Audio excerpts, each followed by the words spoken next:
Ya Arhamar Rahimin, irhamna.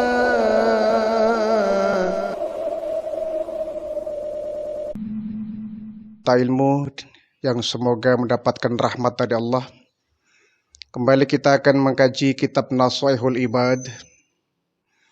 Ada satu ungkapan dari seorang ulama besar, Syaqiq Al-Balkhi rahimahullah, di mana beliau berkata, "Alaikum bi khamsi khisalin." Hendaklah kalian melakukan 5 perkara. Sering-seringlah kalian mengerjakan 5 perkara ini, dan tempuhlah kalian 5 perkara ini. Yang pertama, kata Syaqiq Al-Balkhi, fa'amaluha a'budullah biqadrin hajatikum ilaihi. Sembahlah Allah sebanyak engkau mengharapkan kebaikan dan karunia-Nya. Sembahlah Allah sebanyak engkau mengharapkan kebaikan dan karunia-Nya. Ini nasihat pertama dari Syaqiq Al-Balkhi. Artinya, jika kita mengharapkan kebaikan yang banyak, tentu kita harus diimbangi dengan pendekatan kepada Allah yang banyak. Dan semua kita butuh Allah, ya. Semua kita butuh Allah. Allah tempat kita meminta, Allah tempat kita berdoa, Allah tempat kita mengharapkan apa yang kita inginkan. Allah lah tempat kita memanjatkan doa. Di semua harapan yang ada di benak kita, semuanya harus tercurah kepada Allah Subhanahu wa Ta'ala. Sembahlah Allah sebagaimana engkau mengharapkan kebaikan dan karunia-Nya. Semakin banyak kita mengharapkan kebaikan dan karunia dari Allah, maka tentu semakin banyak pula kita beribadah kepada Allah. Itu logikanya, ya. Orang yang gak merasa butuh Allah, dia pun tidak akan merasa butuh ibadah. Semakin orang merasa butuh kepada Allah, tentu dia tidak akan pernah jauh kepada Allah. Analoginya kalau umpama kita menjadi seorang karyawan, misalkan ya, kita seorang karyawan, seorang pegawai. Kalau kita ingin disukai oleh atasan kita, maka kita kan harus bekerja dengan sebaik-baiknya dan harus sedekat-dekatnya dengan atasan kita. Kalau kinerja kita bagus, dengan atasan pun kita baik, kita dekat, maka tentu kita akan diberikan fasilitas. Semakin kita dekat dengan atasan kita, maka apapun yang kita harapkan dari dia, kita butuh sesuatu, kita minta tolong, dia akan gampang memberikan pertolongannya kepada kita. Tetapi kalau seorang karyawan, seorang pegawai yang dia kerjanya ugal-ugalan, kerjanya malas, dengan atasan pun dia jauh, kurang akrab, ya bagaimana kemudian kita mengharapkan sesuatu dari sang atasan kita? Jangan harap kita dapat bonus dari atasan kita. Pun dengan Allah kita sama. Sebanyak apapun yang kita harapkan kepada Allah, maka sebanyak itu pula kita menyembah kepada Allah. Kalau kita tidak bisa jauh dari Allah, tentu kita juga tidak akan bisa melampaui hari-hari kita tanpa melaksanakan ibadah kepada Allah. Orang yang banyak ibadah, orang yang banyak mendekatkan diri kepada Allah, itu tanda-tanda dia butuh Allah. Sebaliknya orang yang gak suka ibadah, orang yang malas ibadah, dia mungkin gak merasa butuh Allah. Dia mungkin merasa bahwa hidupnya bisa berdiri sendiri tanpa pertolongan dari Allah. Padahal kita tidak akan bisa hidup kalau kita tidak mendapatkan sentuhan dari kekuasaan Allah Subhanahu wa Ta'ala. Fa'amaluha abudullaha biqadri hajatikum ilaihi. Sembahlah Allah sebanyak engkau mengharapkan kebaikan dan karunia-Nya. Yang kedua, nasihat dari Syakik Al-Balkhi, khudhu minad dunya biqadri umrikum fiha. Ambillah dari harta dunia sekedar untuk keperluan hidupmu. Ambillah harta dunia sekedar untuk keperluan hidupmu. Artinya bahwa kita pergunakan dunia ini sebagai karunia dari Allah untuk kita, tentu sesuai dengan porsi dan kebutuhan kita. Ini yang jarang terjadi. Umumnya kita, yang kita cari, yang kita kumpulkan, yang kita dapati, itu melampaui dari apa yang kita butuhkan. Bahkan terkadang kita membeli sesuatu yang kemanfaatannya kurang untuk kita. Ini kan namanya menghambur-hamburkan karunia, ya, menghambur-hamburkan harta. Jadi harta dunia yang kita miliki, kekayaan yang kita punya, semestinya sudah diukur dengan keperluan kita. Sesuatu yang sekiranya kurang memberikan manfaat, kurang mendatangkan manfaat, ya kita harus punya skala prioritas, ya. Yang terdahulukan adalah yang kita butuhkan sehari-hari. Ya. Baju misalkan. Kalau sekiranya kita baju itu nggak kan kita pakai untuk waktu yang lama, yang usah kita beli, umpama ya. Kita punya motor sudah masih baru ini ya. Kalau motor yang satu aja nggak kepake, ya nggak perlulah kira kita beli motor lagi. Gitu. Orang kadang-kadang nafsu duniawi ini membuat dia menumpuk-numpuk harta. Sudah dimiliki, ingin memiliki lagi. Sudah beli mobil yang baru, ingin beli lagi. Punya rencana ingin beli lagi. Ya.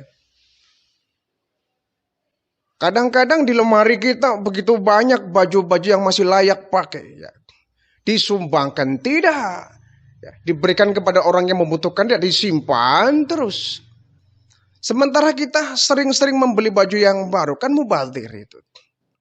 Ya. Baju yang lama masih kepakai. Jadi umumnya kita ini suka terkadang menghambur-hamburkan, menyebabkan suatu benda itu menjadi mubazir itu, ya. Menjadi mubazir. Ya, biasanya orang yang mungkin berlebih hartanya, ya, berlebih uangnya. Kadang dia mengkoleksi mobil, masya Allah, ya. Padahal mobilnya kalau dijual, ya, uangnya diberikan kepada fakir, miskin, yatim, piatu, lebih maslahat dan manfaat. Ya, mobilnya dijual untuk diwakafkan kepada masjid, itu lebih manfaat, ya. Daripada kita, kadang orang tuh aneh ya, punya hobi mengkoleksi mobil, buat apa itu? Mau dibawa ke kuburan itu mobil, kan tidak. Jadi hobi yang seperti ini hobi yang oleh agama bertentangan, ya. Mengkoleksi mobil buat apa? Lebih baik kalau manfaat mobilnya kita jual, uangnya kita belikan benda-benda yang bisa dipakai untuk masyarakat umum. Ya. Mobilnya kita jual, dibelikan misalkan ya, karpet untuk masjid, ya. Dibelikan pengeras suara untuk masjid, dibelikan AC untuk masjid. Itu lebih manfaat. Amal jariah kita mati, kita masih diberikan pahala tuh mengalir. Sekarang mobil sampai dijejer ada 5, ada 10 ya, dikoleksi. Apakah ketika mati itu mobil mau kita bawa ke alam barzah? Kan tidak. Itu hobi-hobi yang sangat bertolak belakang dengan ajaran agama Islam ya. Itu namanya bermegah-megah itu. Berlomba-lomba kompetisi dalam hal duniawi, dalam harta.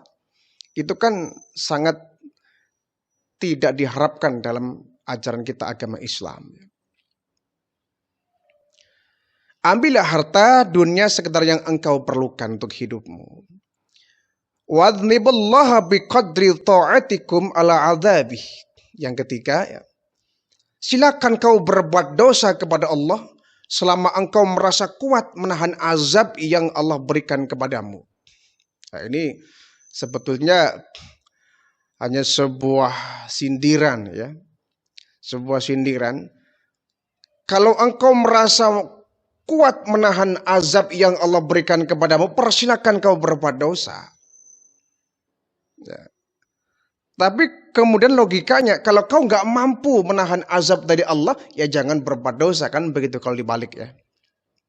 Bukan berarti kita dibebaskan untuk berbuat maksiat, bukan. Kalau kau merasa nanti di hari kiamat nggak mau masuk neraka, ya jangan berbuat yang kira-kira bisa menyeretmu ke dalam neraka. Orang kadang-kadang ibadahnya nggak mau, sholat nggak mau, puasa nggak mau, ke masjid nggak mau, dari agama pun jauh. Dosa kelewat banyak, pengennya kalau ditanya pengen surga apa neraka, pengennya ke surga. Kan aneh, ya. Kalau nggak pengen masuk ke neraka, pengen masuk ke surga, ya jangan berbuat dosa. Jadi, kalau kau merasa mampu menahan azab dari Allah, silakan kau berbuat maksiat. Tapi kalau kau nggak mampu menahan azab dari Allah, ya jangan engkau berbuat dosa. Itu maksudnya, ya. Semakin kita takut dengan dosa, mestinya semakin banyak pula kita mendekatkan diri kepada Allah.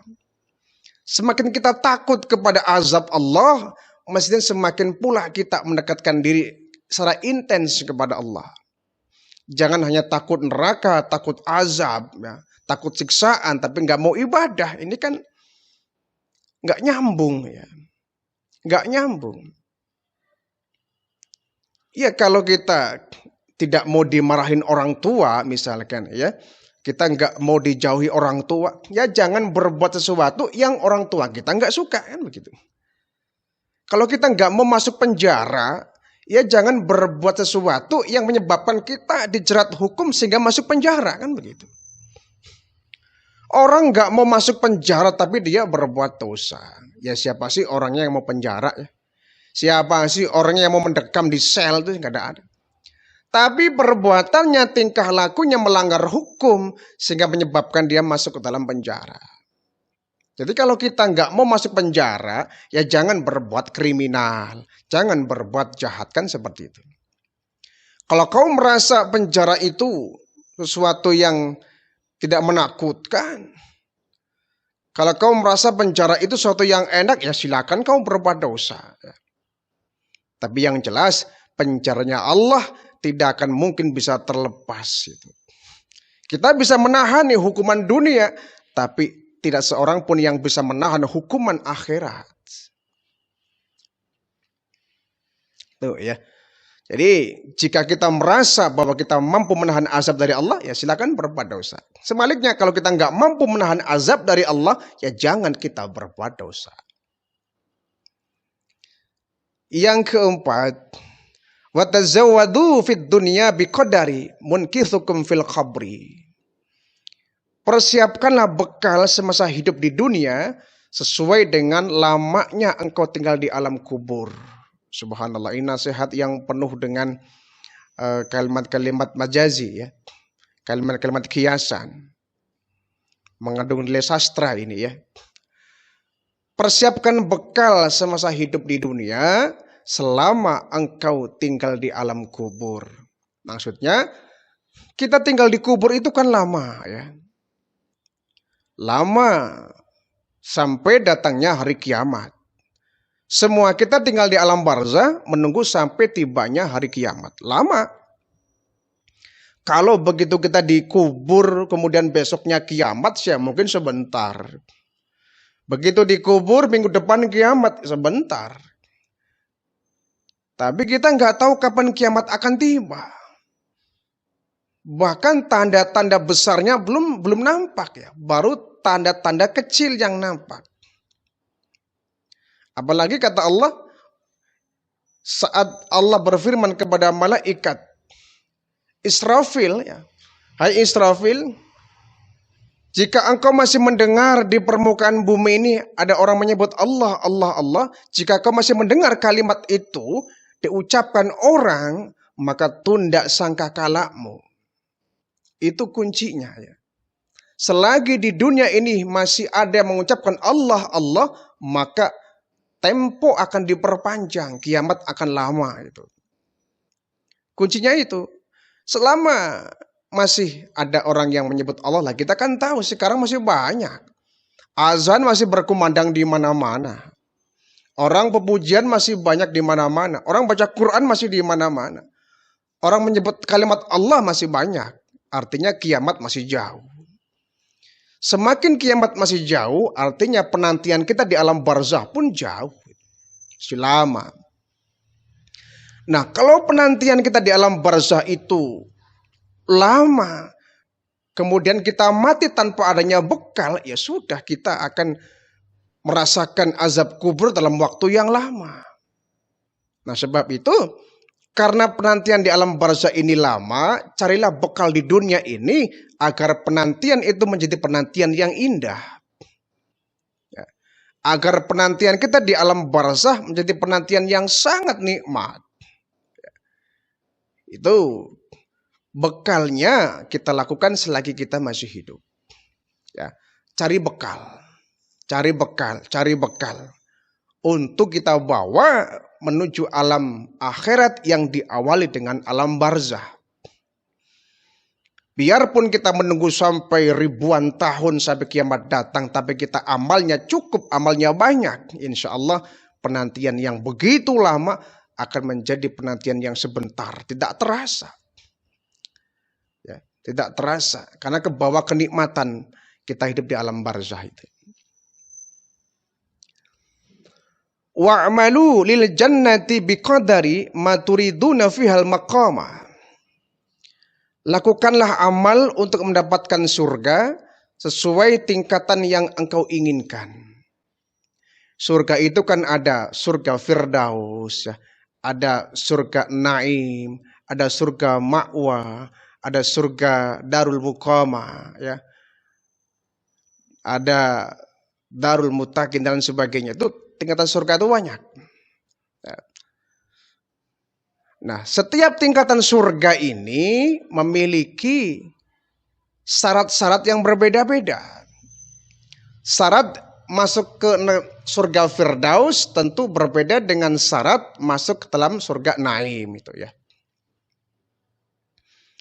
Syarat masuk ke surga Naim tentu berbeda dengan syarat masuk ke dalam surga Ma'wa. Setiap surga itu memiliki tingkatan dan memiliki syarat-syarat yang berbeda-beda. Kita boleh saja pesan, saya mau ke Firdaus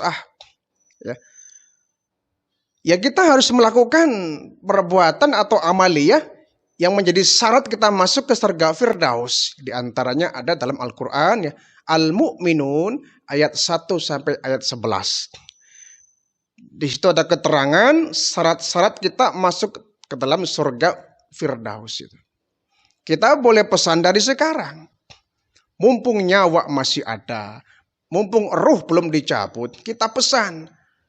Saya pengen surga Darul Muqamah.